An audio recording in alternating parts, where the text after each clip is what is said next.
Processing eukaryotes के अंदर RNA की प्रोसेसिंग किस तरह से होती है।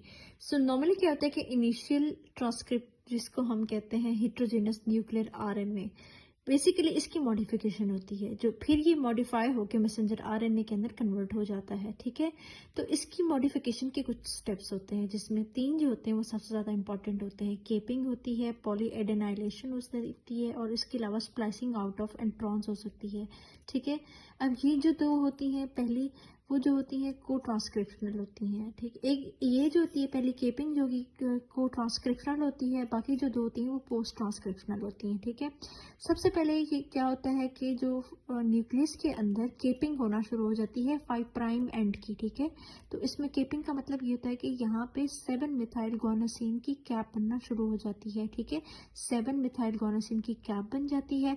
इसमें क्या होता है कि ये स्टेप जो होती है को ट्रांसक्रिप्शनल होती है। नेक्स्ट आ जाती है पॉलीएडेनाइलेशन, 3 प्राइम एंड के ऊपर होती है। इस पे क्या होता है कि पॉलीएडेनाइलेशन नाम ही जाहिर कर रहा है कि बहुत ज़्यादा एडिनिन के ग्रुप्स जो होते हैं वो इन्वॉल्व होते हैं, तकरीबन 200 तक हो सकते हैं, यानी कि पॉली ए टेल भी कहते हैं इसको। ये भी पोस्ट ट्रांसक्रिप्शनल स्टेप होता है।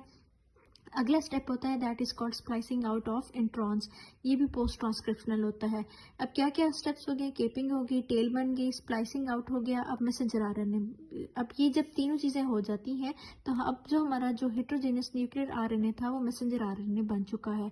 फिर ये जो मैसेंजर आरएनए होता है इसको ट्रांसपोर्ट करना होता है आउट ऑफ द न्यूक्लियस। ये तमाम तीनों चीजें क्या हो रही थी, न्यूक्लियस में हो रही थी। अब ये जो मैसेंजर आरएनए बन गया उसको न्यूक्लियस से बाहर निकाल दिया जाता है साइटोसोल के अंदर। साइटोसोल के अंदर फाइनल ट्रांसलेशन होती है और प्रोटीन बन जाती है। ठीक है, next messenger RNA quality control जो होती है वो साइटोप्लाज्मिक बॉडीज के थ्रू होती है जिसको हम पी बॉडीज भी कहते हैं। इनके अंदर एक्सोन्यूक्लियसेस हो सकते हैं, decapping enzymes, micro RNA, messenger RNA होते हैं।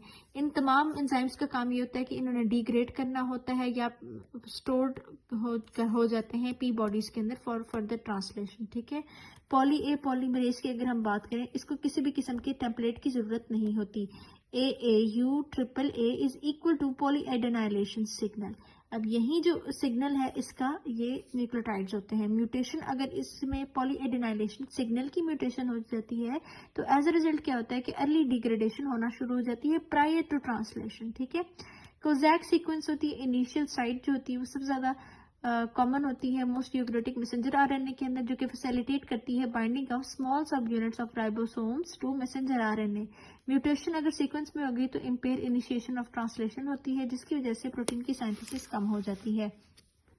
नेक्स्ट आ जाते हैं आरएनए पॉलीमरेजेस की टाइप्स के अंदर। यूकैरियोट्स और प्रोकैरियोट्स दोनों के अंदर ये पाए जाते हैं, डिफरेंट टाइप्स होती हैं। अगर हम बात करें यूकैरियोट्स की, इसमें आरएनए पॉलीमरेज 1, 2 और 3 ये तीनों मौजूद होते हैं। अगर हम बात करें इनकी लोकेशन की, जो आरएनए 1 पॉलीमरेज होता है वो राइबोसोमल आरएनए बनाता है, सबसे ज्यादा कॉमन रैम्पेंट टाइप होती है, ज्यादातर ये न्यूक्लियोलस के अंदर मौजूद होती है। जबकि आरएनए पॉलीमरेज 2 जो होती है ये messenger RNA, massive RNA, micro RNA और इसके अलावा स्मॉल न्यूक्लियर आरएनए बनाता है। एमसीक्यूज में पूछा जाता है बार बार।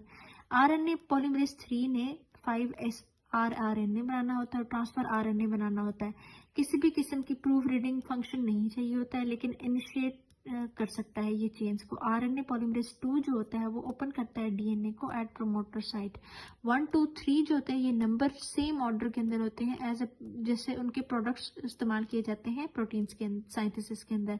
RNA, mRNA, then tRNA. Alpha amanitin एक पौधे का नाम होता है जो कि अमानता फेलाइड्स या जिसको हम डेथ कैप मशरूम भी कहते हैं। इसने क्या करना होता है, स्पेशली आरएनए टाइप 2 को, पॉलीमराइज टाइप 2 को इनहिबिट कराना होता है। ये डायसेंट्री कॉज करा सकता है, सिवियर हिपेटोटॉक्सिसिटी करा सकता है अगर तो इंजेस्ट कर लिया जाए। नेक्स्ट इसके अलावा डेक्टिनोमाइसिन जो होती है वो इनहिबिट कराती है RNA polymerase in both prokaryotes और यूकैरियोट्स के अंदर। प्रोकैरियोट्स की अगर हम बात करें, इसमें एक आरएनए पॉलीमरेज होता है जिसके मल्टी सब यूनिट कॉम्प्लेक्स होते हैं जिसमें तमाम काइंड ऑफ आरएनए बनाने होते हैं। एग्जाम्पल्स में रिफामाइसिन यानी कि रिफेम्पिन, रिफाब्यूटिन इनहिबिट करते हैं डीएनए डिपेंडेंट आरएनए पॉलीमरेज को प्रोकैरियोट्स के अंदर। सो ये थी हमारे पास आरएनए पॉलीमरेज की types. Next is intron versus exons. अगर हम इंट्रॉन और एक्सॉन की अलग-अलग बात करें तो एक्सॉन की सबसे पहले बात करेंगे।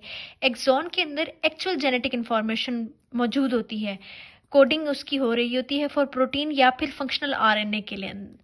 लेकिन इंट्रॉन्स के अंदर कोडिंग नहीं होती प्रोटीन्स की, ये सिर्फ और सिर्फ जीन की रेगुलेशन के अंदर इन्वॉल्व होते हैं, उसकी एक्सप्रेशन के अंदर इन्वॉल्व होते हैं। डिफरेंट एक्सॉन्स फ्रिक्वेंटली कंबाइन करते हैं अल्टरनेटिव मतलब मुख्तलिफ स्प्लाइसिंग साइट्स के ऊपर, ताकि वो एक large number of unique protein बना सकें। ठीक है, इंटरॉन्स जो होते हैं वो इंटरवेनिंग सीक्वेंस होती है जो कि स्टे करती है इन द न्यूक्लियस, जबकि एक्सॉन्स जो होते हैं वो एग्जिट कर जाते हैं, यानी कि वो एक्सप्रेस होते हैं, बाहर निकल जाते हैं। अल्टरनेटिव स्प्लाइसिंग की अगर बात करें, ये प्रोड्यूस करती है वैरायटी ऑफ प्रोटीन प्रोडक्ट्स को, जो कि एक single heterogeneous nuclear RNA sequence होती है। ठीक है, इसमें क्या होगा कि transmembrane versus secretory immunoglobulins, tropomyosin variant muscles, dopamine receptors in brain, host defence evasions by tumour cells, ये तमाम मौजूद होती हैं। इसी तरह से डीएनए की ट्रांसक्रिप्शन ने हेट्रोजेनस न्यूक्लियर आरएनए बना दिया, उसके बाद उसकी स्प्लाइसिंग हुई, मैसेंजर आरएनए बन गया, उसके बाद क्या होता है ट्रांसलेशन के बाद इवेंचुअली क्या होता है प्रोटीन बन गई। इसी तरह से 5 प्राइम 3 प्राइम में अगर हम देखेंगे ये एक्सॉन्स आगे सारे के सारे एक्सॉन्स की पोजीशंस हैं, देन अल्टरनेटिव स्प्लाइसिंग हो जाती है। सो ये सारा कुछ हो गया। नेक्स्ट अगर बात करें हम splicing of pre messenger RNA, splicing of pre messenger RNA की बात करें, एक पार्ट ऑफ प्रोसेस होता है जिसमें प्रिकर्सर मैसेंजर आरएनए यानी कि प्री मैसेंजर आरएनए ट्रांसफॉर्म होता है इनटू मैच्योर मैसेंजर आरएनए।